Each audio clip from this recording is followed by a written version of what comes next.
Bien, vamos a entrar a hablar, seguimos pues con la reforma en Suiza, no hemos terminado la reforma en Suiza y parte de esa reforma en Suiza nos lleva a hablar de Juan Calvino.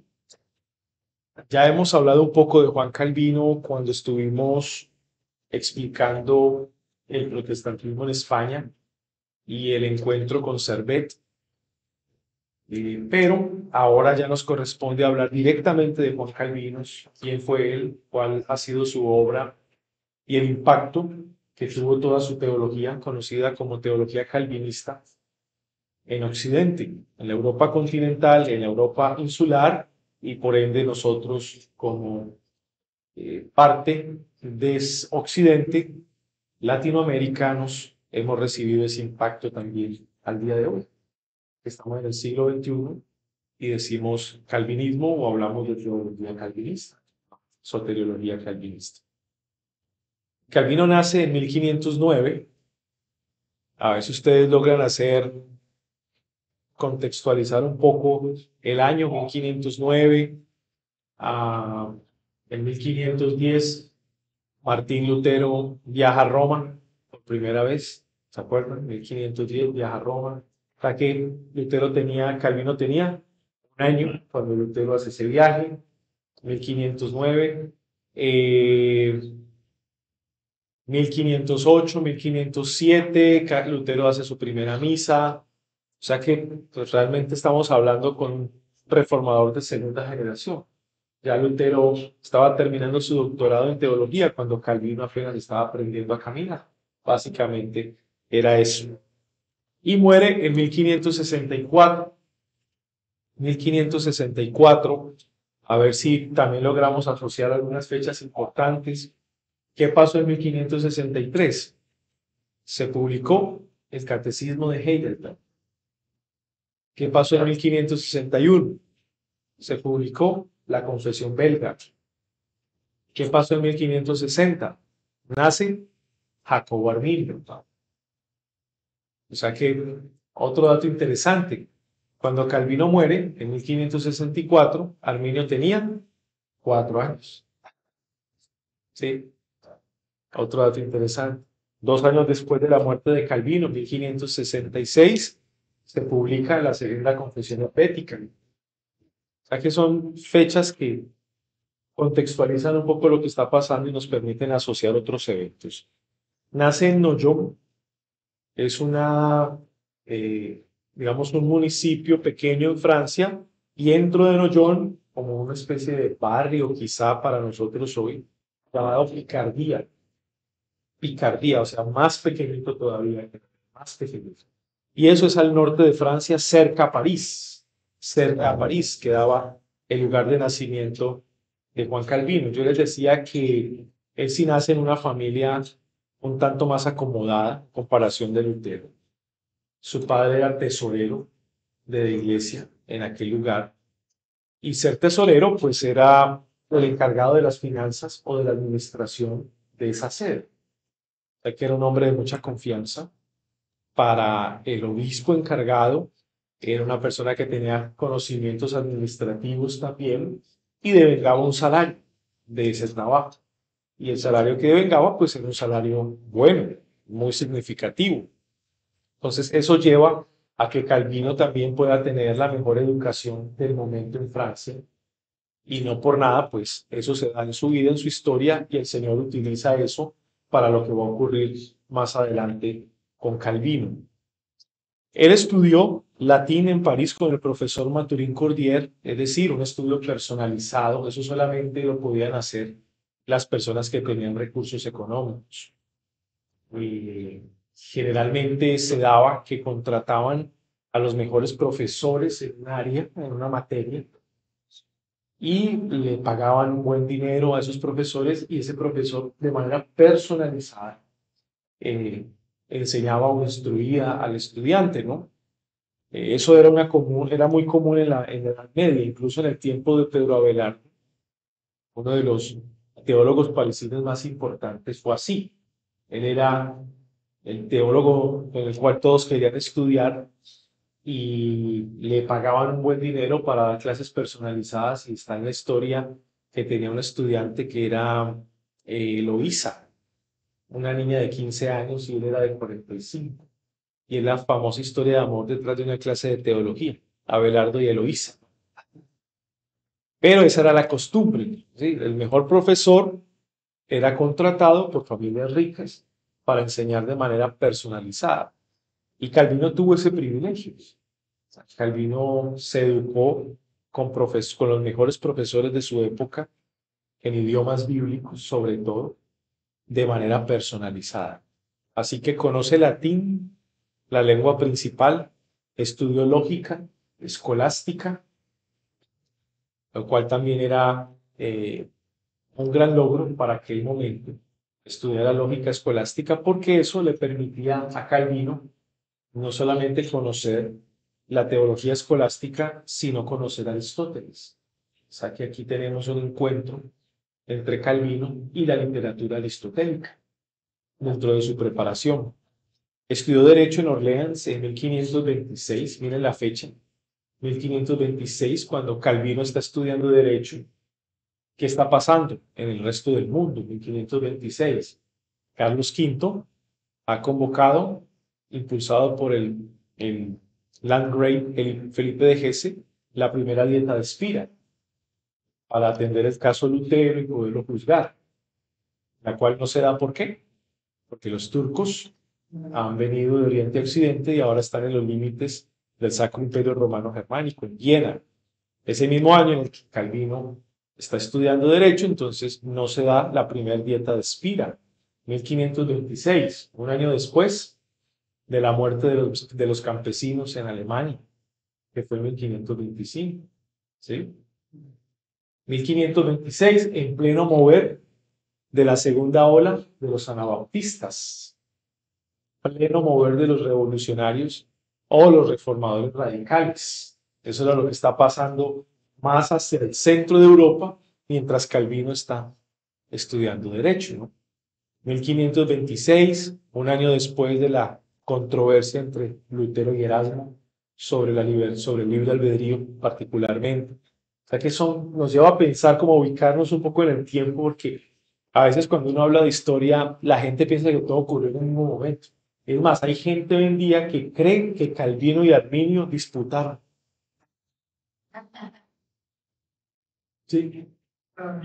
Pero ya aprendimos que cuando Calvino moría, Arminio tenía 4 años. Hay un anacronismo muy tremendo.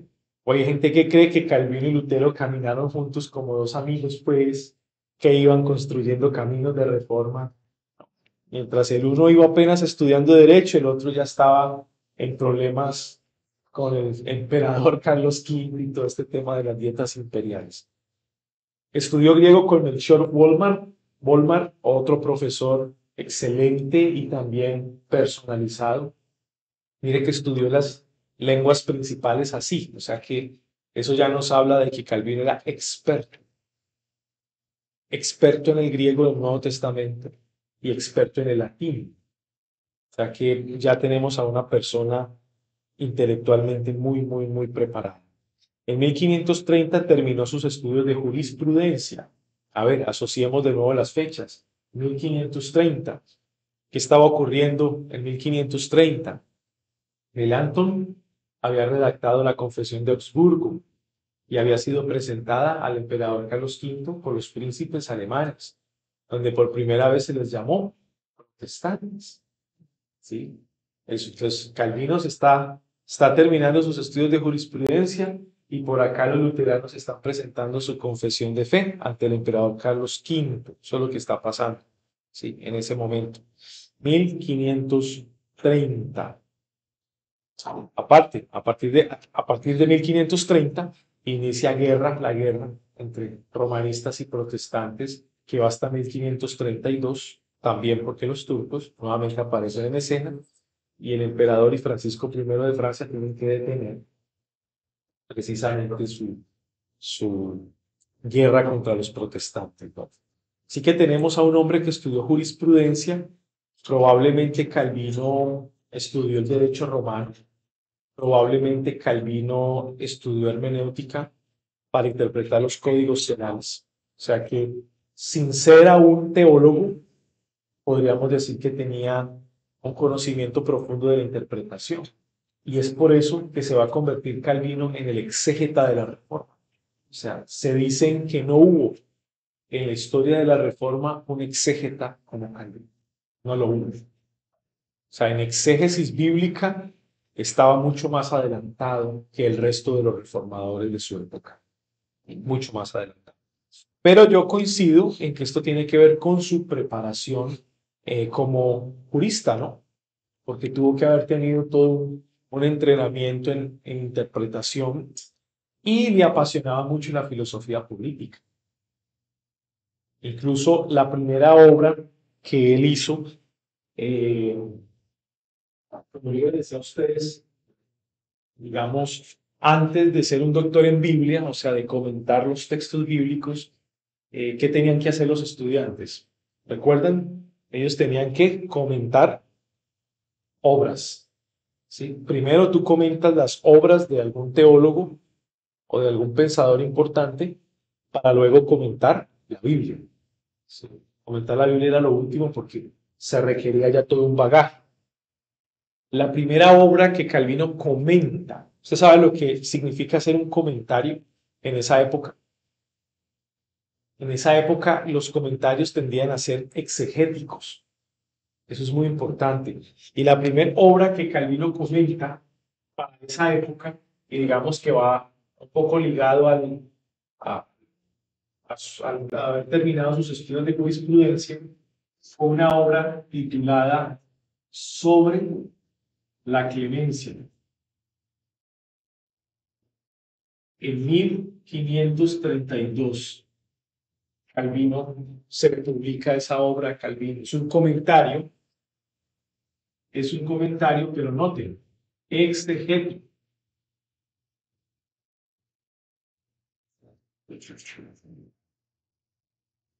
Es un comentario exegético.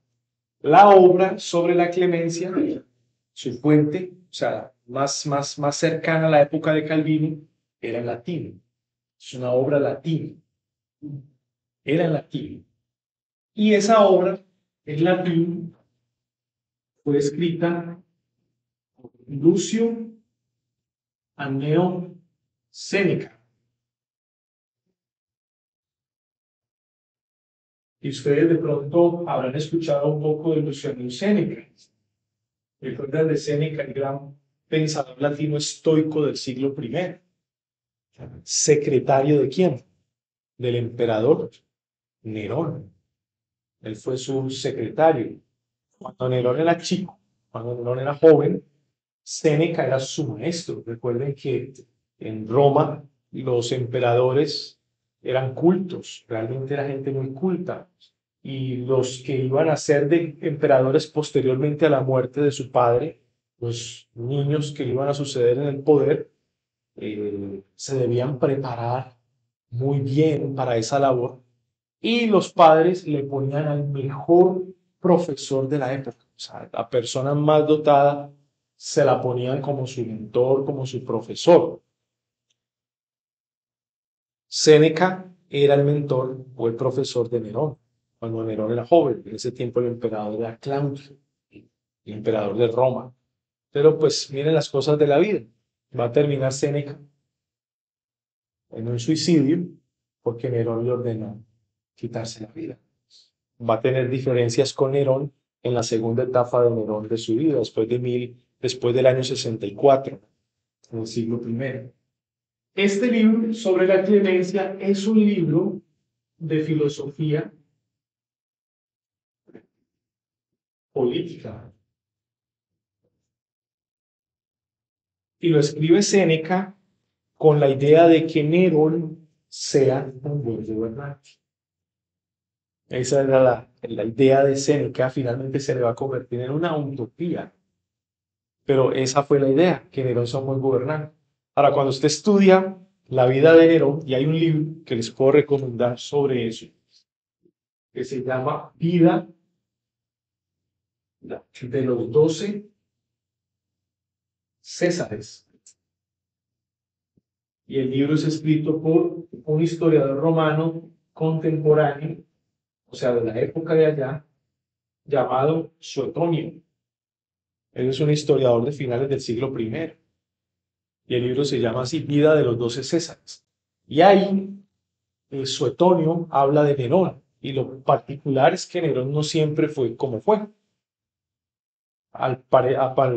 Digamos, al parecer, su primera etapa de gobierno fue una etapa muy pacifista y se preocupaba por, digamos, tenía ese ideal de construir una sociedad moralmente correcta a los romanos, ¿no? Pero va a tener una segunda etapa de gobierno donde ya ese Nerón pacifista, digamos, más estadista, se va a convertir en un desquiciado tirano. O sea, va a tener un cambio en su etapa de gobierno. No siempre fue igual, ¿no? Entonces, esto hace ver que Calvino, en sus estudios de jurisprudencia, tenía un amor o una pasión por la filosofía política. Y lo vamos a ver cuando llega a Ginebra, qué es lo que Calvino va a empezar a hacer en Ginebra. O sea que noten que todas las cosas que van ocurriendo tienen que ver con la formación, o sea, tienen que ver con los gustos y las pasiones de una persona, ¿no? Que obviamente el Señor mismo pone en el corazón para fines específicos, ¿no? Esta fue la primera obra a propósito. El pensador que había comentado la obra sobre la clemencia de Séneca y era conocida su comentario para los tiempos de Calvino fue Erasmo de Rotterdam. Erasmo ya había hecho un comentario sobre la clemencia y en el prólogo Calvino escribe sobre el comentario de Erasmo. O sea, al parecer el comentario de Erasmo inspira a Calvino también a comentar sobre este libro, pero hay un agregado, y es que el comentario de Erasmo no es tan bueno como el mío. Es increíble. Y estamos hablando, a ver las fechas, 1509 a 1532. ¿Cuántos años tenía Calvino? 23 años. Es un muchacho de 23 años diciendo, mi comentario es mejor que el comentario de Erasmo. Eso es una locura, ¿no? O sea, es como, wow. En Medellín decimos así, y lo teso, acá sería como lo increíble, no sé, es que al parecer sí. Y estamos hablando de un muchacho de 23 años, y Erasmo era, imagínense, ya era un señor, sí, y no era cualquier señor, o sea, era lo mejor que había en términos humanísticos, intelectuales, ¿verdad? Eso mismo le va a pasar a Calvino con su comentario a los romanos. Exactamente igual le va a pasar, porque casi que todos los teólogos para ese tiempo comentaron los romanos, casi todos los teólogos. Habían romanistas que comentaron los romanos, la carta de los romanos, y habían protestantes que comentaron los comentarios de los romanos. Y otro comentario más. Calvino va a sacar otro comentario más, que ya hay muchos comentarios sobre los romanos, y vuelve y juega, pero ninguno como es. O sea, ahí siempre había todo lo que Calvino producía era lo mismo. Siempre llegaba a ser lo mejor del momento. Y ese comentario va a ser publicado en su primera edición en 1539.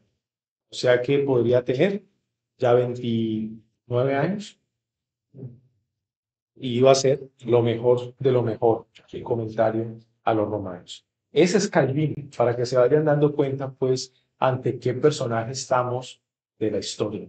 ¿Sí? No estamos ante cualquier personaje, estamos ante un personaje muy importante. ¿Qué va a ocurrir? ¿Dónde se va a generar el punto de quiebre con el romanismo? Acá. Ya les he hablado un poco de eso, de la participación de Calvino en el discurso del rector de la Universidad de París, Nicolas Cop. Es un discurso antipapista, es un discurso antirromanista, denunciando los abusos de la iglesia, la manipulación y la corrupción de la iglesia. Y había algo que llamaba la atención, y aquí es donde los historiadores tratan de establecer la conversión de Calvino a la fe evangélica. Y es que el rey Francisco I de Francia, que era romanista hasta los tuétanos, empezó por costumbre a partir de 1530 a hacer lo mismo que estaba haciendo la Inquisición española. ¿Se acuerda de los autos de fe? Que era el establecimiento de tribunales inquisitoriales improvisados en las plazas públicas. Eso mismo lo empezó a hacer Francisco I en Francia. Eso en Francia no se había visto. Eso estaba ocurriendo en España. Y Calvino fue testigo de eso. Ver cómo en las calles de repente venía el rey Francisco I, todo su ejército y un desfile. Y en el desfile, hombres y mujeres encadenados. Y eran acusados por el pueblo mientras desfilaban. El pueblo francés les gritaban: herejes, herejes, mátenlos a la hoguera, a la hoguera. Y Calvino veía cómo esta gente caminaba encadenada. Y cuentan los historiadores que Francisco I llegó a hacer autos de fe en Francia, o sea, a quemar a este tipo de personas vivas como un ejemplo de lo que estaba pasando en España, como una especie de purga de la herejía y de estos impíos que van en contra del romanismo, ¿no? Eso impactó mucho a Calvino. Impactó mucho a Calvino. Aparte, como era una persona tan inteligente, indagó un poco sobre el por qué estas personas verdaderamente eran asesinadas, o sea, cuál era su herejía. Y la sorpresa que se lleva Calvino es que muchas de las cosas tenían razón. Los supuestos herejes no eran tan herejes, sino que de verdad tenían razón. Entonces los historiadores tratan de alguna manera explicar que a partir de esos eventos de actos de fe en Francia, llevados a cabo por Francisco I, fueron usados por Dios para terminar de abrir los ojos a Calvino, digamos, convertirse a otra fe, que sería una fe evangélica y que en su primera etapa sería luterana. Así lo iban a identificar. Luego de esto, de que se desate la polémica de los cartelones contra la misa por parte de los protestantes en Francia, que eran llamados hugonotes. Hugonotes. Luego de esto, a Calvino se le va a identificar como el luterano francés. Ah, el luterano francés. Luterano. ¿Por qué? Porque va en contra del romanismo como Lutero, porque cree lo mismo que Lutero. Recuerden, Lutero era el hombre más famoso en ese momento que representaba la fe evangélica. Entonces Calvino va a ser un luterano en ese sentido, el Lutero. Y a partir de ese evento se va, digamos, va a acercar a los escritos de Lutero. Calvino también lea.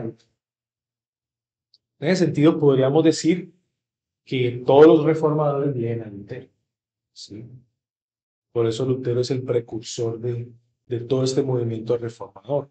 Calvino va a leer a Lutero y bueno, va a terminar de formar su concepto acerca de la fe, acerca de la iglesia. O sea, va a empezar a reformarse internamente, va a ser un evangélico, ¿sí? Ahora, esto le trajo consecuencias. Los cartelones se estaban empezando a clavar en las puertas de los templos romanistas y eran cartelones que tenían frases antirromanistas y antipapistas que los inconformes de Francia, los inconformistas, o sea, los que no estaban de acuerdo con la iglesia, copiaron del discurso. O sea, como que, uy, esto está interesante. Uy, esto. Vamos, vamos, pégale. Sí, por si alguien no escuchó lo que el rector está diciendo, pues vamos a pegarle. Recuerden que las puertas de los templos eran bueno, informativo. A todo el mundo quería saber, ¿y qué pasó con el tesorero del pueblo? Parece que está enfermo. Vamos, iban todos a la puerta del templo principal. Apareció el tesorero, falleció. Ah, se murió.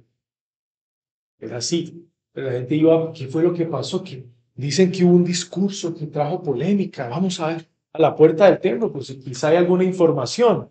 Y cuando iba la gente eran todas las tesis del discurso. Como que, wow, es decir, claro, Roma no iba a permitir eso.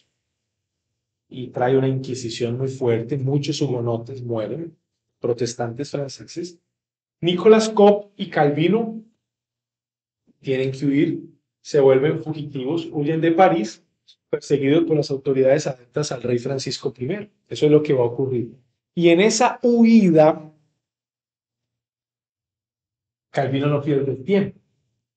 Calvino escribe otra obra, sería su primera obra teológica, su primera obra teológica.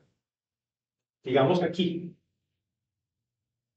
esa obra teológica, aquí está, la famosa psicopaniquía contra los anabautistas, y eso habla de la famosa doctrina del sueño del alma.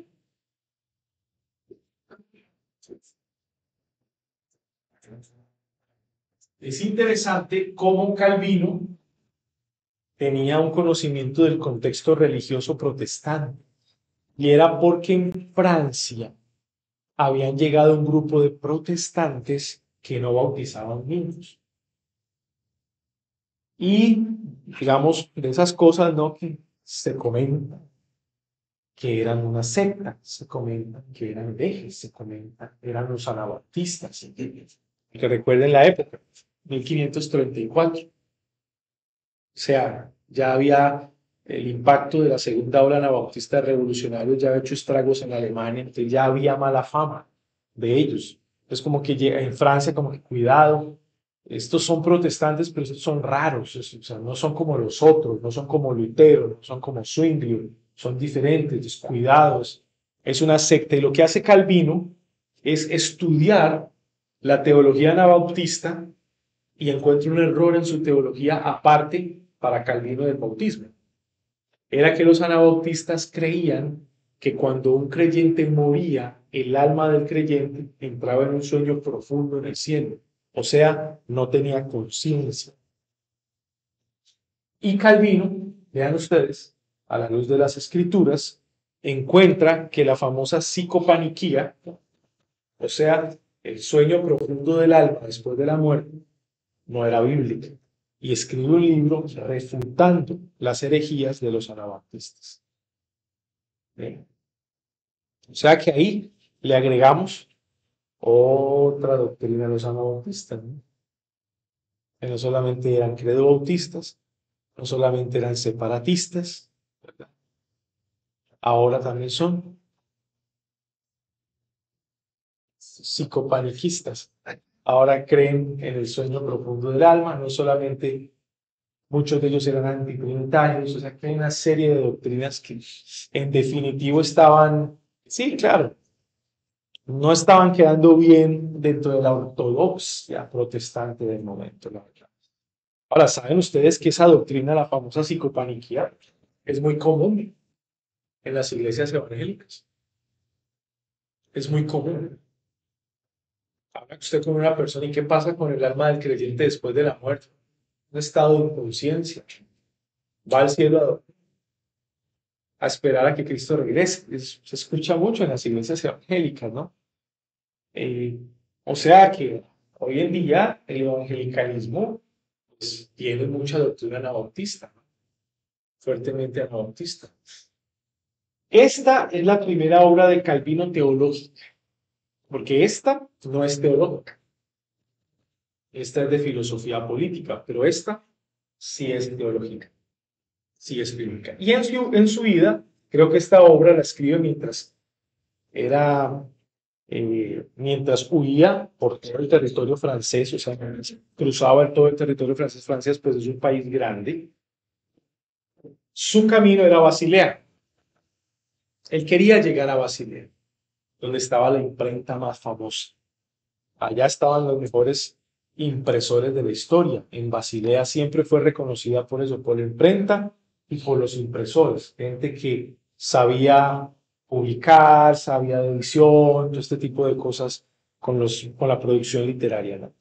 Y en Basilea, Calvino tenía amigos. Y parece ser que uno de los impresores más populares de Basilea era amigo de Calvino. Va a terminar siendo la persona que le va a imprimir su primera edición de la institución de la religión cristiana. ¿Sí? Va a ser en Basilea su primera eh, imprenta, ¿no? Entonces, hasta aquí vamos. En Basilea estudió hebreo, una vez llega allá, y escribió la primera de la edición de las instituciones. Fueron muchas ediciones, creo que la última edición de la institución de la religión cristiana fue en 1559, la última. Y se dice que la primera edición fue un catecismo. O sea, la idea de Lutero era preparar un catecismo, porque vio falencias en la iglesia. O sea, vio que los adultos no conocían las doctrinas fundamentales y que los niños tampoco. Entonces trató de crear la institución como una especie de catecismo, pensando en un catecismo y abarcando los temas para ese momento que él consideraba principales. Por ejemplo, la oración. ¿Qué creemos? ¿Qué creen los evangélicos sobre la oración? ¿Cómo debemos interpretar la cena del Señor, el bautismo, ¿sí? La naturaleza de la iglesia, o sea, temas como muy básicos, porque vio que la iglesia en eso tenía un vacío y lo hizo pensando en que los padres pudieran enseñarlo a los hijos. Esa fue su primera edición de la institución, que para 1559, ¿cómo va a estar esa edición? Ya va a ser todo un libro de teología sistemática, básicamente, ¿no es verdad? Una obra maestra como tal. Entonces, Basilea se va a convertir en el lugar donde las obras de Calvino se van a imprimir y se van a dar a conocer en el mundo. Eso es lo que está pasando para este tiempo, año 1535. Va a tener que regresar a Francia porque su padre enferma de gravedad y muy seguramente algunos dicen regresa con otro nombre, un tanto, digamos, disfrazado para que no lo reconozcan. Y ahí donde dicen que muy seguramente cambia su nombre a Carlos Spielweil, que después en sus cartas con Servet va a firmar así, pero es probable que en este momento le toque cambiar el nombre cuando regresa a Francia, ya no como Calvino, sino como de Spielweil. Y un tanto disfrazado, su padre enferma con gravedad y resulta que muere. Cuando Calvino está yendo de regreso otra vez a su casa, su padre muere. Su madre murió cuando Calvino era muy niño, creo que tenía 4 años, 3, 4 años, solo quedó con Gerard Calvin, que era su padre. Él fue el que lo crió. Así que tenía un aprecio muy especial por él y resulta que cuando llega al funeral de su padre no lo querían enterrar. Ustedes saben lo que eso significa para esa época. Bueno, hasta para hoy, ¿no? Es decir, la iglesia no había reservado un lugar para sepultar a Gerard. Y eso se hacía generalmente con los herejes o con aquellos que habían sido excomulgados por alguna otra razón, no necesariamente por herejía. Y eso llamó mucho la atención de Calvino, porque su padre era tesorero de la iglesia. Algo ocurrió.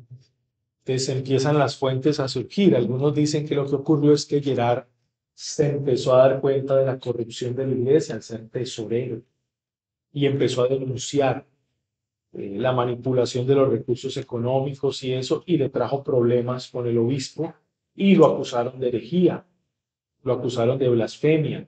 Entonces las autoridades eclesiásticas lo habían excomulgado y es por eso que cuando muere Calvino llega a ese lugar, no tenía un lugar para sepultura, o sea, no le podían dar sagrada o santa sepultura. Esa es una versión. La otra versión, y creo que es una versión más romanista, es que dicen que Gerard Calvin tuvo algunos problemas de inmoralidad sexual y que la iglesia fue como a disciplinarlo, como a corregirlo, pero fue incorregible, entonces lo tuvieron que excomulgar. Y bueno, otras muchas cosas, muchos otros comentarios se levantan. O sea, merecía la muerte, ¿no? Y no merecía ser enterrado en Santa Sepultura. O sea, versiones van y versiones vienen. Lo cierto es que cuando Calvino llega, le ofende mucho eso. O sea, eso marcó su vida. Y ahí se termina de decir, ese fue el golpe final. Es decir, a partir de ese momento, para Calvino, la iglesia no es iglesia, los católicos no son católicos y ya su teología termina de formarse propiamente en lo que es la fe evangélica. Sería más adelante un reformador. Él, como puede, aboga, intercede para que su padre pueda ser sepultado.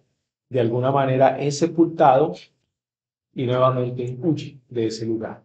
O sea, regresa a Basilea.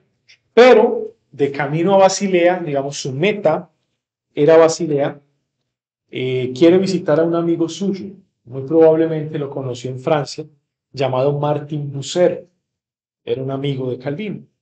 No sabemos dónde, si fue realmente en Francia donde por primera vez lo vio a Martín Bucer, lo que las fuentes generalmente se tienden a inclinar. Otros dicen que probablemente cuando estuvo en Basilea conoció a Martín Bucer. Lo cierto es que quiere ir a Estrasburgo, donde está Martín Bucero predicando como pastor. Pero mire lo que está ocurriendo. Si ustedes conocen el mapa de Francia, ustedes se dan cuenta que Suiza limita con Francia hacia el sur. Pero Estrasburgo no queda hacia el sur, queda más hacia el centro de Francia. O sea, por el centro de Francia. Entonces, ¿qué pasa? Si aquí está París, acá está Suiza, Estrasburgo, es un ejemplo más o menos. Pues hay una ruta muy fácil, ¿no? Simplemente ir directamente a Estrasburgo. Esa ruta no la pudo seguir Calvino, porque para ese tiempo, 1535, 1536, había guerra. ¿Se acuerdan de la guerra? 1532 se detiene la guerra contra los protestantes por los turcos. O sea que 1532 a 1537 había guerra en Europa, había guerra constante. Y parece ser que todo este territorio que lo llevaba directamente a Estrasburgo estaba militarizado. O sea, era imposible cruzar la frontera directamente, era imposible. Entonces tuvo que tomar un camino diferente para llegar a Estrasburgo. Entonces el camino era más largo. ¿Cómo era el camino? Pues ir por el sur y hacer este movimiento. ¿Sí? No era un camino tan directo, sino ir por el sur, porque por el sur las cosas estaban mucho más tranquilas y luego subir un poco a Estrasburgo. Claro, al hacer este movimiento, ¿cuál es la primera ciudad que va a encontrar al sur de Francia? Ginebra. El cantón de Ginebra es la primera que va a encontrar en límites con Francia. Sí, abajo, al sur, va a ser la primera. Y ahí había un amigo suyo llamado Guillermo Farel. Entonces noten que el paso por Ginebra de Calvino, como se podríamos decir, es mera casualidad, que para nosotros entendemos que todo no es, que las cosas no son casuales, sino causales.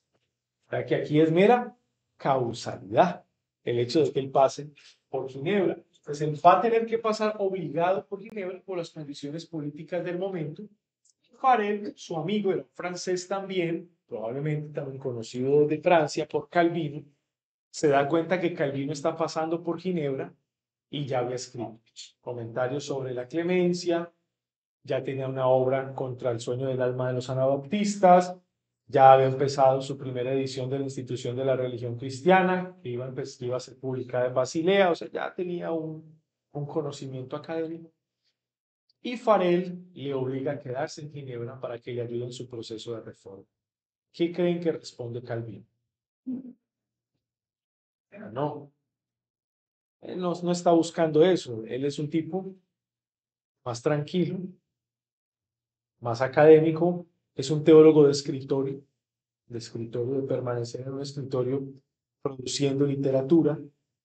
No era tan popular, es decir, como amante del pueblo y representante de un pueblo, no era así como Lutero. Lutero era el típico hombre del pueblo. Calvino no. Fue tan reacio Calvino que a Farel le tocó levantar una oración imprecatoria.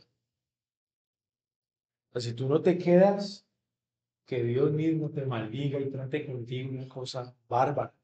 Dice Calvino que sus rodillas le empezaron a temblar cuando Guillermo Farel pronunció la imprecación. Sus rodillas le empezaron a temblar. O sea, sintió literalmente terror abandonar Ginebra después de la imprecación de Farel. O sea, quizá esto se cumpla, ¿no? Me voy de Ginebra y todo lo que me deseo me va a ocurrir por desobedecer la voluntad de Dios, ¿no? Entonces, por las buenas, cualquiera se queda. Y Calvino termina quedándose en Ginebra. Es un periodo de tiempo que va de 1536 a 1538. Esta es su primera estancia en Ginebra, 1536-1538. Va a estar con Farela. Voy a la maldición de. Adelante. Le dijo Varela que tú haces el poder, pero en el nombre del Dios Todopoderoso, te anuncio que la maldición de Dios caerá sobre ti si niegas tu ayuda a la obra del Señor y le buscas más a ti mismo que Jesús. Cualquiera se queda, Cualquiera se queda. Eso fue lo que ocurrió, básicamente. ¿Sí? Adelante. Preguntan ¿cuál fue el año de la primera obra de siglo? Probablemente 1534. 1534. Ese fue el año cuando huye de Francia. En su vida escribe esa. Sí, 1534. Esta etapa, su primera etapa en Ginebra, 1536 a 1538, va a ser una etapa clave. Va a traer problemas a Farel. Farel era un tipo también tanto, o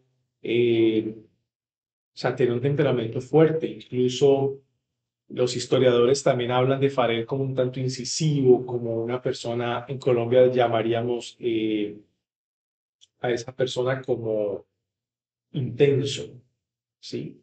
Intensa.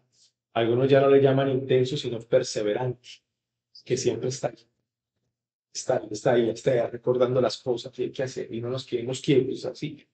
Farel era una persona así, incluso la obra de reforma no había prosperado en Ginebra a pesar de que Farel predicaba en las calles y predicaba en la plaza pública, a pesar de que fácilmente pudiese ser capturado por alguna autoridad eclesiástica y haber sido acusado de herejía, pero era una persona de temperamento, era del contrario a Calvino, en otras palabras. Sí, Farel era como una especie de Lutero en Ginebra, un hombre más del pueblo, y es reconocido por eso, por predicar en las calles, en las plazas, acusar a la iglesia.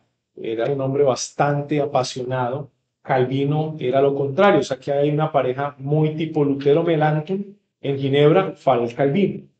Y noten que también tenían, por eso en la cercanía, por eso Melanchthon y Calvino eran amigos a pesar de que diferían doctrinalmente, porque eran muy parecidos. Eran muy parecidos en su forma de ser e intelectualmente hombres muy avanzados, o sea, muy diferentes. Lutero y Farel eran más hombres, más de predicar, aunque también eran inteligentes, obvio, muy preparados. Bueno, no sé si hay preguntas antes de pasar ya a la etapa de Calvino como tal en Ginebra.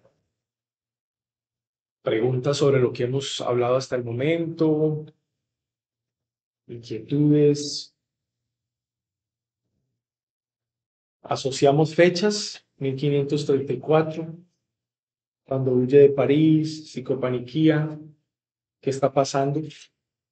Se está formando la iglesia anglicana, 1534. Enrique VIII está rompiendo con el Papa Clemente VII. Eso está pasando en ese momento. ¿Qué más está pasando? 1534 termina la traducción de la Biblia de Lutero al alemán. En 1534 termina su traducción. Eso está pasando. Mm, Hay guerra en Europa con los turcos.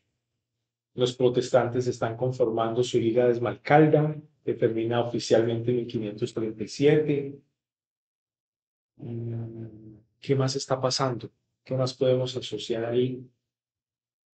La segunda ola de anabaptistas revolucionarios ya tenían mala fama. Se había empezado una tercera ola, una ola posterior de anabaptistas. Finalmente iban a ser menonitas. ¿Recuerdan lo que hablábamos ayer? Esa tercera ola. Bueno, todas esas cosas están pasando en Europa.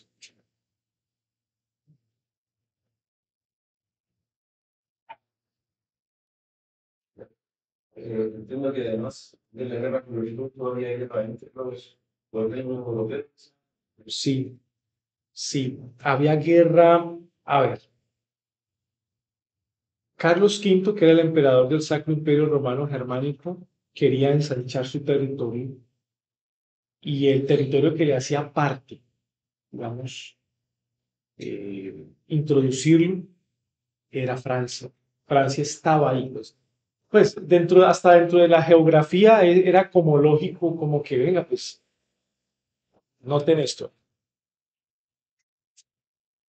Esta es Francia. ¿Sí? Acá, veamos que esta es Francia. Y acá está España. Y este es el Sacro Imperio Romano Germánico. Aquí la bota itálica. Este es España. Entonces, Carlos V es emperador del Sacro Imperio Romano Germánico. Acá está el Papa. Y es Carlos I de España. Hombre, ¿qué falta? Francia, esto es Francia. Venga y armamos, imagínense. Hasta el momento el imperio más grande de ese tiempo sería, ¿verdad? O sea, España, el Sacro Imperio, ahora Francia, wow. Pero resulta que en Francia había un hombre muy bravo. Francisco I era difícil, o sea, era un gran estadista, un gran estadista. Y él era el rey de Francia. Entonces siempre hubo lucha acá y acá. Esta frontera siempre estuvo en guerra y esta frontera. Por un lado, Francia con el Sacro Imperio y por otro lado, Francia con España. Siempre estuvo en lucha. Entonces, cuando Calvino va a cruzar, es difícil porque en la frontera hay guerra, o sea, hay batalla. Entonces, tiene que ir por el sur. Y aparte, aquí están los turcos. Ellos están aquí, en toda la frontera del Sacro Imperio Romano, y la ciudad que quedaba acá era Viena, lo que sería la capital de Austria. O sea, todos los límites, y acá están los turcos, o sea, eso es una olla ardiendo. Estalla y estalla por todas partes guerra. Ahora, un dato más que nos sirve como para entender lo que está pasando políticamente. Y acá, la Europa insular, acá, ¿sí? La Europa insular, acá podría ser así. Inglaterra y Escocia, ¿qué está pasando? Las alianzas políticas. Entonces, Inglaterra siempre estuvo aliado a España, y Francia siempre estuvo aliado a Escocia, siempre. Entonces, lo que tenía que ver con Escocia tenía que ver con Francia. Noten, y lo que tenía que ver con Francia tenía que ver con España, o sea, como que él. Y si España estaba aliado a Inglaterra, Inglaterra no podía ser amigo de Escocia porque Escocia estaba con Francia. Y Francia estaba contra España, que era amigo de Inglaterra.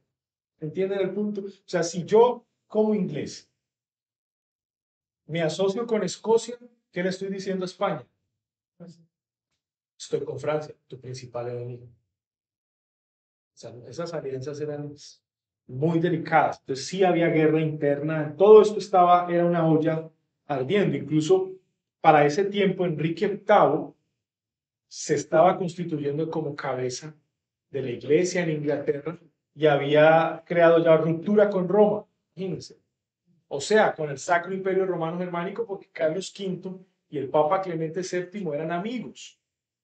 Entonces, cuando rompe Enrique VIII con Roma, rompe con Carlos V. Y si rompe con Carlos V, pone a tambalear su alianza política con España. Entonces, ahí van a haber unas jugadas interesantes que van a empezar a ocurrir, que eso hace parte de la política, la historia, ¿no? Al sur de España no había guerra ¿no? No, no, ya había quedado más tranquilo. Recuerden el territorio acá, la Granada, el estrecho de Gibraltar, acá, de Gama, Marruecos. Acá estaban los moros. Este territorio era de morisco, pero recuerden que fue librado en 1492 por Isabel y don Fernando de Arana. ¿No? Estaba viendo acá como fecha relacionada. Ah, Estamos hablando y sigo en 1529, Carlos V se dio Roma. sí, y que eso está relacionado con que el Papa Clemente VII apoyó a Francisco I, a Francia, como para Sí, liberarse del dominio. ¿Por qué menciono eso? Porque llama la atención que Carlos V estaba abogando por el papismo, ujú. pero al mismo tiempo el Papa estaba apoyando a su enemigo, que era Francia, pero igual tenía que mantener como la religión romanista en su imperio. Los dos eran romanistas, Francisco y Carlos, y quien representaba el romanismo era el Papa. Entonces, estar aliado a Carlos V era ser enemigo de Francisco I, y estar aliado a Francisco I era ser enemigo de Carlos V. Ahora ocurre algo y es que el Papa también era un hombre codicioso y él aprovechaba las alianzas políticas para obtener recursos económicos, sacar ganancias. Y eso lo va a dejar en desgracia para ese tiempo, lo va a dejar en desgracia con el rey Francisco I de Francia, porque se va a hallar, digamos, se destapa la olla de corrupción y los intereses del Papa Clemente VII y Francia va a querer atentar contra él. Eso hace, en ese mismo contexto, años más adelante, lo que va a hacer Francisco I es que va a tratar de atacar Roma, es decir, se va a ver traicionado y Carlos V, por ayuda de su tía Catalina de Aragón, que está en España, va a defender al Papa. Entonces, Clemente VII, a partir de la defensa que le da Carlos V, se va a convertir en un peón de Carlos V. Y es por eso que cuando Enrique VIII le pide la dispensa papal a Clemente VII para que lo divorcie de Catalina de Aragón, tía de Carlos V, Clemente VII, pudiéndolo hacer, no lo hace, porque tiene una deuda con Catalina y con Carlos V le salvaron la vida ante Francisco I. O sea, lo que tú haces hoy, mañana tendrá consecuencias. Quedó como un peón. Entonces no pudo darle dispensa papal a Enrique. Es más, le dijo al oído, en un amante. Le dijo al oído a Enrique VIII, venga, no nos compliquemos, cuéstese con otro. Sí de sencillo. ¿Por qué? Porque imagínense, donde le dé dispensa papal a Enrique VIII para que se divorcie de Catalina, era una traición. Catalina había defendido al Papa de Francia. ¡Wow! O sea, sería un acto de suprema traición y eso lo iba a meter en guerra con Carlos V, sobrino de Catalina. ¿Sí? Eso lo vamos a ver cuando estemos hablando de la reforma en Inglaterra, cómo tuvo que ver. O sea, sí, lo que tú dices es verdad. Hay conveniencias, hay alianzas que luego se rompen y traen consecuencias, ¿no? Aparte, Clemente VII termina siendo un pusilánime. Eso es lo que termina siendo él, un pusilánime. Pusilánime es un hombre que no tiene carácter, o sea, un títere. Un Herodes el Grande, otra versión, Herodes el Grande era un títere de Roma, algo así más o menos, pero no como Herodes el Grande. Por lo menos Herodes el Grande embelleció el segundo templo. Sí, Clemente no.